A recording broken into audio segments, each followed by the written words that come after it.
Shocking facts you've never heard before. How Caroline Levitt busted Langford's ass about Trump and Biden, tearing his arguments apart. False statements, double standards, and serious mistakes. She left him with no chance. Don't miss this important moment that turned everything upside down. You won't believe how it ends. Watch until the end. Caroline Levitt sat next to David Langford, a liberal journalist known for his scathing attacks on Trump and his politics. The cameras began recording, and a tense silence fell over the studio. It seemed like a routine interview, but the atmosphere was stormy. Everyone in the audience, like Caroline herself, knew this would be a turning point. Langford opened the transmission with a standard question, but there was already a barely concealed confidence in his voice that he was about to shut Levitt up with his arguments. Carolina, you claimed that the economy was better under Trump than Biden. But isn't it obvious that the situation has persisted under the current presidency? Unemployment has fallen, wages have been declared, and inflation is a global crisis that began long before Biden. Langford smiled as he watched Caroline. He knew that such an answer would leave her without a chance. Caroline, however, was not taken aback. She sat up a little straighter, looked him in the eye, and began her counter-argument with brilliant coolness. David, let's talk facts first, not your political propaganda. Her voice was calm, but there was a sense of power in it, ready to attack. Tell me, how do you explain the fact that under Trump, the average price of gas was $2.70 a gallon, and now it's crawling over $4? How do you manage 9% inflation, which has simply destroyed the American budget under Biden? Langford paled, but kept his cool. He tried to laugh it off, raising his defense. This is a global problem, not just an American one. Things weren't perfect under Trump either. Caroline didn't give him a chance to justify himself. She brought up a chart of the state and gas prices and, without raising her voice, continued. Inflation of 1.4% under Trump in December 2020 and 7.5% in January 2022 is not an accident. David, it is the result of decisions made. And you, as professionals, must take this into account. There was silence in the room. Langford suddenly stopped talking, unsure of how to respond. His words somehow lost their force when Caroline laid the hard facts on the table. It was a moment no one had expected. Langford found himself on the border, and Carolina, like a hunter, was ready to strike the final blow. And I'll tell you something, David, she said, her voice like a death sentence. You try to cover up your success with lies, but you can't hide the truth. Why does the media so persistently ignore Trump's accidents and exaggerate Biden's achievements? Langford opened his mouth but said nothing. He was clearly stunned that his certainty not only disagreed with his opinion, but also led to such specific data that it was impossible to dismiss. Carolina remained confident of her victory. Is it really more important for you to maintain your political line than the obvious? Perhaps you should start telling your viewers the truth honestly, not what is convenient. Her words, delivered like a blow to his head, created a sense of catastrophe. Langford began to mumble something incoherent, but his attempts to justify himself were lost in the stream of logic and facts that Caroline threw at him with each new sentence. Don't you see, David, that by rewriting history you are simply giving in to that same manipulation, blaming others? Lies and manipulations are what you call truth. Her question sounded like the final chord at a crucial moment. With every word Caroline spoke, Langford felt his position crumbling, the sand slipping away from under his feet. He no longer knew what to say. The room was silent, and everyone was the same. Caroline Levitt had just won this fight. So, she said, summing up, now tell me, David, when are you going to admit your mistakes and stop rewriting history? The backstage audience began to exchange glances, but Langford never responded. It was a moment that would determine not only the outcome of the interview, but the future of the theory itself. This attack on Caroline Levitt was only the beginning of her dominance on the airwaves. Langford felt the confidence he had read this interview with crumble with every word. Caroline wasn't just testing him. She was erecting each of her chairs one by one, claiming to be knocking down bricks from his fair arguments. He leaned back in his chair, watching the time go by slowly, but he knew he had already lost the initiative. The moment when confidence began to fade had come quickly, and now he was faced with a difficult choice: either give up, continue, or renew himself, knowing that his sentence could only make things worse. Caroline didn't let him pause for too long. She continued as if she had prepared an answer to every possible move. David, you keep talking about Biden's unemployment rate going down, but let's face it, Trump's unemployment rate in 2019 was a record low of 3.5%. How could that be improved? She looked directly into the camera. With this question, she not only put Langford in an awkward position, she exposed the very same little manipulation that had been in the liberal agenda. Now compare that to Biden's result. The unemployment rate only went down to 3.8%, and yet many forget that the same measures that were put in place under Trump actually fell through. Langford tried to have some fun, but Caroline was faster. Wait, David. Before you start making excuses, let's remember how quickly the economy recovered from the pandemic. It all happened because of the measures that Trump started implementing, and no one can do that. Langford opened his mouth, but found no words. He realized that his old line of defense for economic growth and reduced unemployment was not working. He began nervously shuffling through the papers on his desk, hoping to find something that would shift the conversation in his direction. You can talk all you want about Biden's success, but let's be honest, David, if it weren't for the recovery from the pandemic crisis, Biden wouldn't be able to withstand these numbers, Caroline continued. She paused, letting it be known that her argument was unanswerable. But here's what's really important. Is it worth remembering that Trump was there at the very moment when the economy was taking off and unemployment was at historic lows? When is real change considered? Langford tried to justify himself again, throwing out a phrase about Biden providing security anyway. But Caroline didn't give him a chance. She picked up the tablet with the statistics on it. Here's another fact you'd rather not discuss, she said, tapping the screen. Inflation under Trump was under 2%. Do you understand the difference? When Biden came in, it was up to 9%. That's not a coincidence, David. That's policy. Langford apparently didn't expect to be attacked so quickly. Caroline turned over every word he said, as if a piece of the puzzle he had been putting together had slipped away. He desperately tried to find some counterargument, but there was none. He could only watch silently as Caroline laid out her facts one by one, leaving him no room to maneuver. The studio audience began to feel the heat. The audience tensed, realizing that Caroline was not just asking questions, she was breaking the same argument of Langford's arguments. Caroline was no longer simply defending her position, she was violating someone else's position. I'll tell you what, David, Caroline concluded. I don't disagree with you that the economic situation is complex and multifaceted. But you can't just observe the obvious. Inflation is a problem, and it wouldn't be a problem if it weren't for the policies of the current president. The data is clear. Langford stood there, nervously fumbling with the microphone. He knew the moment was lost, that he could no longer bring up the subject. Caroline had harshly exposed it. And then, when he tried to get a word in again, Caroline fell silent and took one last look at the viewer. Sometimes the simplest facts speak louder than all your excuses. So let's be honest, at least now. The words hung in the air, and Langford again didn't know what to say. Caroline had won another round. Langford sat with his hands clasped, looking at himself, but his face betrayed his confusion. After Caroline had supported his arguments on the economy, he had thought he could restrain her by switching to other topics. But she was relentless and continued to pull the rug out from under him, step by step. David, let's say what you said earlier, Caroline began, her voice firm, her expression set. You say the economic crisis started during Trump's time. But when you look at it, aren't you saying that this was nothing more than a global problem? Langford tried to find a point, but his eyes were fixed on the table. It was the same. Even if he started talking about world problems, Caroline would again bring all her arguments to success. All she did was continue to stubbornly demonstrate how his own words contradicted his premises. You know, David, she continued, not giving him a chance to worry, inflation in the United States in December 2020 was 1.4%. That's data that's publicly available. But when Biden took office, inflation jumped to 7.5% in January 2022. Langford fell silent. He was trapped, and Caroline sensed it. He couldn't say the numbers were wrong because they were publicly available.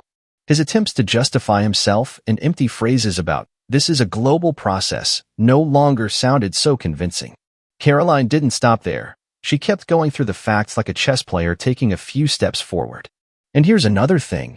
David, why don't you mention that the rise in gas prices under Biden is just colossal? You want to talk about Trump, but under him the average price per gallon went from $2.70 to over $4. That's not an accident. That's the result of the policies that were chosen. Langford tried to fight back again, but his arguments began to lose their logical chain. He tried to cite external factors such as pandemics and global crises, but Caroline again took the initiative. You want to talk about the pandemic? Caroline leaned forward, signaling that she was ready to end the question. Let's remember how quickly the economy recovered from the most devastating crisis of the decade under Trump. And it's also true that Biden is continuing that course, but he didn't create the growth that we've recovered before. The studio floor began to lighten. People realized that Langford was at an impasse. Caroline had flawlessly criticized not only his position, but also the statements he had made on the show. With each new argument, he felt the ground slipping from under his feet. He looked at his audience and felt their trust slipping away. David, don't you think you're a little out of touch with the facts? Caroline asked the difficult question. Langford knew that the truth about prices and the economy could no longer be hidden. You've given the facts, but they're not as simple as you think, Langford muttered, trying to regain control. But the gist of it sounded like an excuse he knew wouldn't stand up to scrutiny. Caroline wasn't about to let him go. She continued to list the details relentlessly: how much gas was, how inflation was changing, what the unemployment rate was. Each new word became easier for Langford, his confidence evaporating like water in the hot sun. There's your answer, David, Caroline said, looking at his obvious superiority.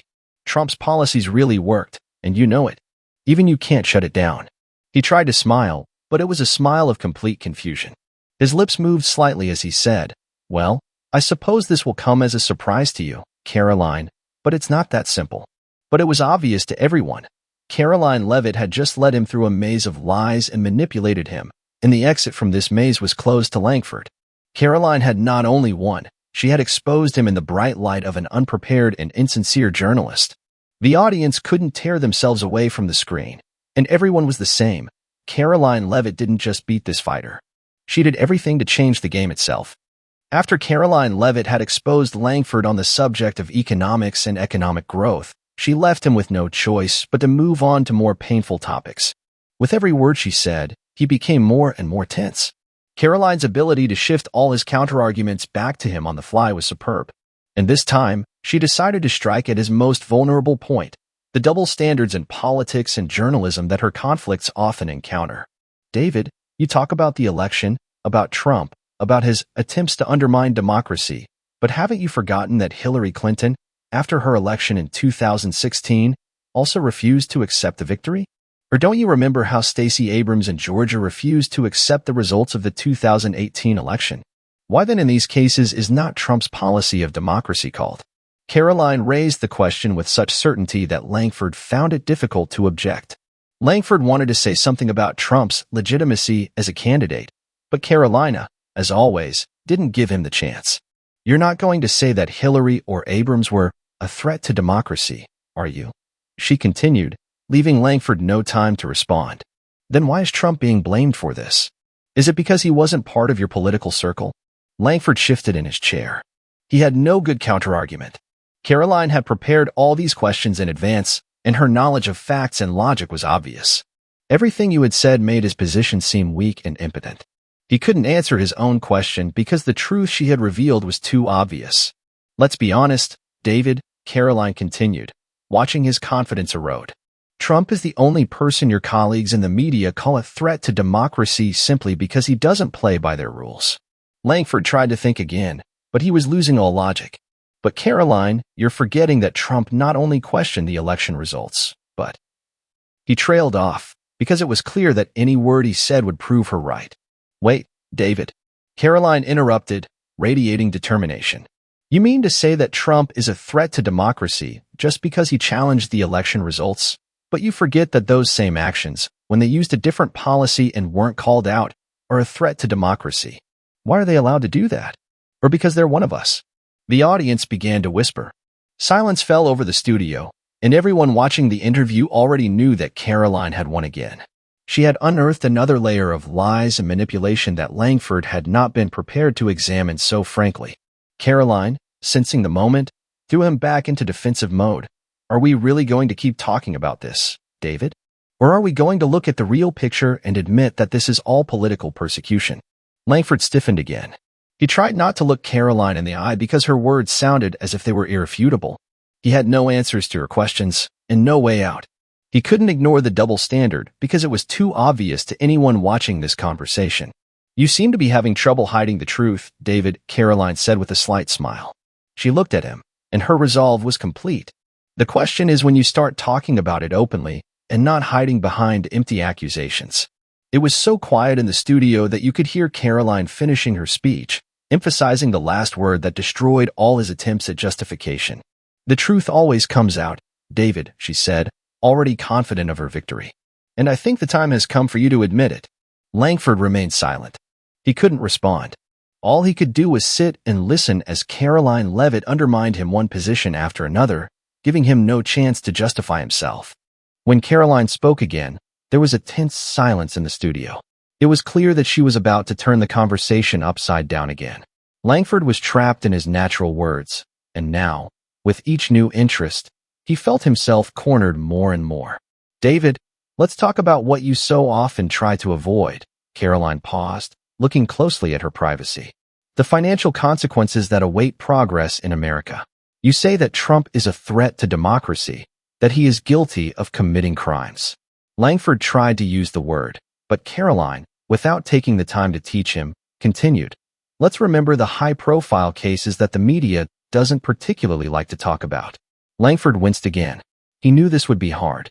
After all, the Biden prosecution and his family were surrounded by rumors, facts, and revelations, and Caroline Levitt had been very good at using that knowledge to answer his tough questions. "Do you really want us to forget about Hunter Biden being involved in the Chinese scandal? And can anyone explain why he was left unscathed in that situation?" Caroline didn't skip a single detail. "Or is it just blah blah as you request this call?" Langford, visibly nervous, tried to justify herself. "But that's not relevant to our topic. We're talking about Trump, not Biden." "It's true. David, you're trying to turn the conversation back to Trump. But let's be honest, he's become your target. You keep talking about his actions as if they were crimes, but you forget that the same methods were used by people on the other side, and no one is screaming about threats to democracy. So let's stop this manipulation." Caroline was merciless. She made it clear that her goal was not only to expose Langford as a journalist, but also to expose his weakness as a defender of a political position that could not stand up to scrutiny. Langford continued to defend himself, but this only marginally created the impression that he was caught in his own propaganda. "You've probably forgotten, David, that much of what you're saying is easily debunked by the facts. Under Trump, the country lived with the certainty of stability. Tax cuts, job growth, record unemployment. And now what do we have? Inflation, rising gas prices, and, well, let's not take any chances with Biden's approval ratings. We both know what's really going on." Langford fell silent. His attempt to drag the conversation out with heartbreak or manipulation did not attract Caroline's attention. She did not seek compromise. She went for the truth, and her answers were always precise, supported by facts and statistics. "You know, David," she continued, not allowing him a break, "this whole war with Trump, the accusations, the investigations. It's a political game. The problems with democracy began a long time ago." The studio audience began to sense Langford's growing stability. His voice became weak, his words fragmented. He was different, unable to refute Caroline. Her questions, her facts, her confidence were too powerful for his unsubstantiated accusations. "You know what's interesting, David?" Caroline finished her thought. "It's never the case that one side finds justification and the other finds atrocity. There are always two faces to history. And perhaps it's time for you, the states, to realize that your version of events is nothing more than a justification for political interests." At that moment, Langford realized that the conversation could not continue. Caroline's questions were not just making him nervous, they were showing the reality of what was happening. His silence was evidence that he was unable to answer the uncomfortable questions. He looked powerless, and this moment became the climax of the interview. Caroline took the final step. "Let's end this game, David. The truth will always win, and the truth will come out ahead sooner or later." And Langford knew he had lost. Caroline Levitt felt that the moment had come. Langford, like a hunted animal, was driving himself further and further into a corner. He tried to justify himself, but each of his answers only made Caroline want to expose him. There was no room for compromise in this game.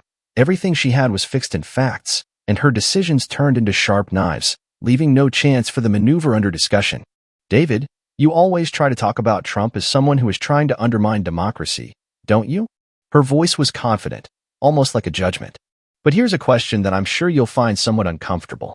Why do you, as a journalist, Ignore the obvious questions that are right in front of you. Langford visibly flinched when Caroline said those words. He knew she wasn't going to stop there.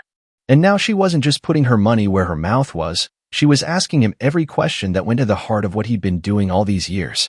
Why are you silent about how the media turns a blind eye to genuine aid to democracy? Caroline continued, not giving him a chance to maneuver.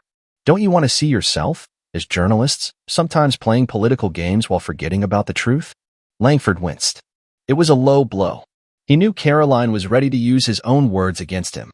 With every question she asked, he felt his position begin to crumble. He was trying to get through the training, but the words weren't coming out the way they usually did. I'm not silent, Caroline. I'm just trying to understand the situation. He tried to justify himself, but even his own words sounded empty. He was all on the street, and throughout the entire conversation he was only trying to lead the conversation to uncomfortable topics. Really?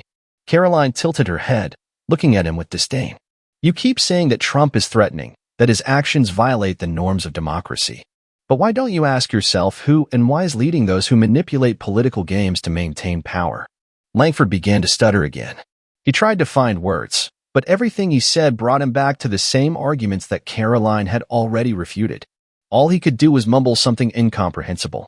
You may not want to admit it, David, but your own words contradict you, Caroline continued, her voice growing firmer. First you accuse Trump of undermining democracy, and then you ignore the facts about those who label others to hide their own sins. How is that? How is your silence on these issues not an attempt to hide the truth? Langford gritted his teeth. He began to feel like he had nothing left to say. All his attempts at justification had turned to dust. This was the moment when Caroline had pulled him into the light, exposing all his weaknesses and contradictions. Look, Langford said, gathering his analysis, it's not that simple. We have to take into account a lot of factors. But, David, you're missing the point, Caroline interrupted, her voice like a sharp shot. You're missing the truth. Your job is to ask questions, not to jeopardize them. Your job is to uncover facts, not to hide them behind conveniences, excuses. Langford fell silent. It was like a final blow. He couldn't justify himself, because every word he said was just proof that he couldn't justify himself. All his information, all his confidence in the conversation, began to crumble. Caroline, feeling victorious, struck the final blow. The truth has always found a way, David. And it will not be hidden by your lies or your political games. The studio went silent. Langford said nothing, and the audience began to realize that this fight had already been won. Not only had Caroline bested him in a verbal duel, but she had left him with tough questions he couldn't just leave behind. Caroline stood in his place like a champion in the ring, ready to deliver the final blow that would finish him off. Langford, who had recently tried to appear confident and invincible, now no longer knew how to get out of this labyrinth of uncomfortable questions. She was not just exposing his lies, she was tearing up his arguments like a map hiding empty land. David, you've been talking about threats to democracy all along, but let's be honest, the real threat doesn't come from Trump, it comes from those who control the media and manipulate public opinion, she began with cold determination.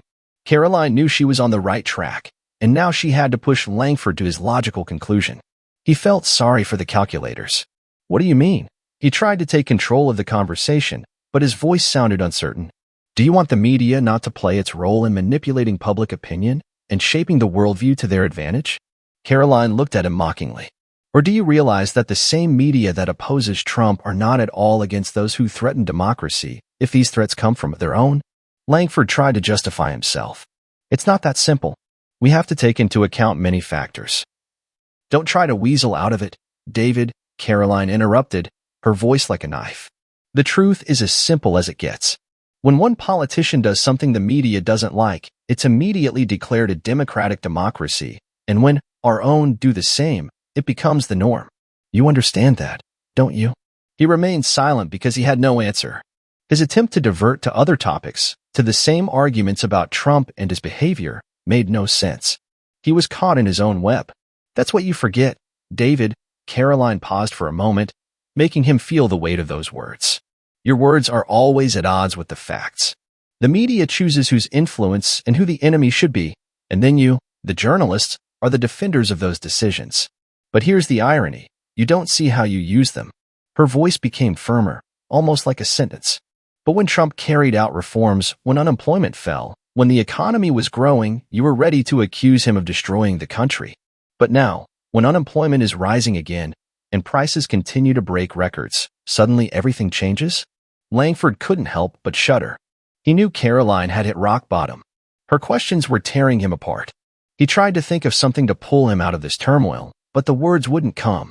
"You wouldn't say that on your air, would you?" continued Carolina, her tone more insistent than ever. "It's easier for you to simply accept the narrative that is imposed on you, and for that you continue to receive your ratings. But here's the paradox. As a journalist, you believe that the truth can be hidden from the viewer, but it will still eventually emerge." Langford tried to pause, but Caroline didn't give him a chance.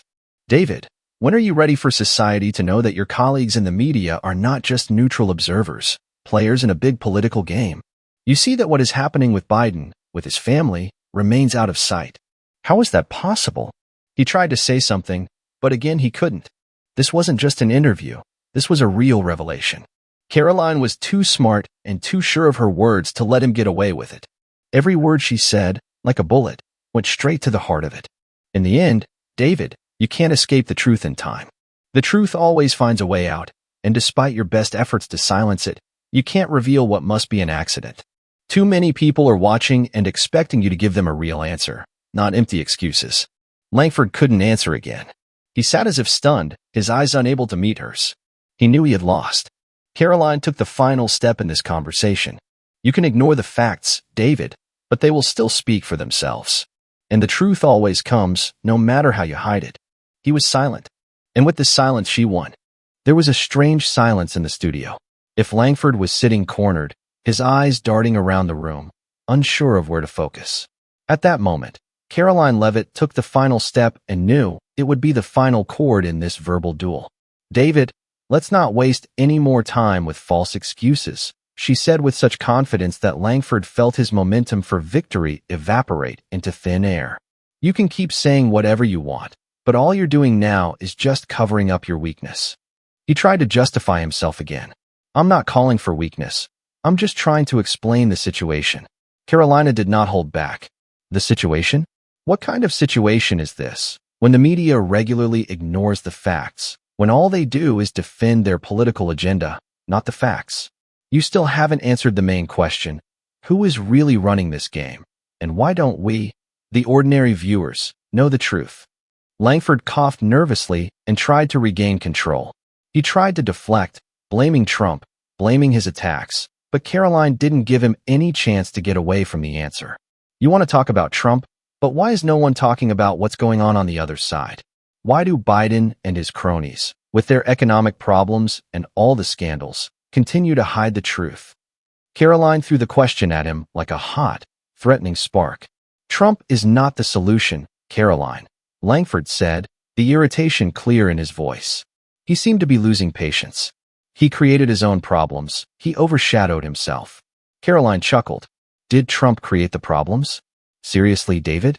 Let's not forget that it was Trump who brought unemployment down to a record 3.5%. Trump wasn't the one who raised gas prices, was he? And he wasn't the one who caused inflation in the U.S. to skyrocket to 9%.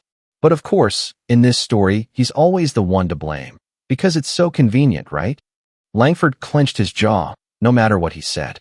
All he could offer were old, faded excuses. Caroline wasn't about to let him go. "You keep talking about how important democracy is, how important it is not to undermine it. But what do we see now? Lies, manipulation, and turning a blind eye to the real threat. And that's where the real threat to democracy is, that we as viewers are expected to accept false narratives as a basis. And you, as a journalist, continue to support that." She had him cornered, and now Langford had no way out. He stood there, unblinking, and it seemed as if time had stopped for him. Caroline had not merely shown him the error of his ways. She had exposed the whole mechanism that lay behind his arguments. Langford was now trapped in his natural words. "David," Caroline paused and looked him straight in the eye. "Has it ever occurred to you that your job is not to conquer narratives, but to seek out the truth, even when it is inconvenient?" The question was like a blow to his throat. He couldn't answer. It was clear that there was no weighty argument that could get him out of this situation. She had caught him in his lie, and now, more than ever, it was clear who had won. The entire room felt like Caroline was holding all eyes on her. She hadn't just beaten him in this argument. She had destroyed his logic. Langford seemed to have become a figure who didn't matter in this game. Caroline was on top.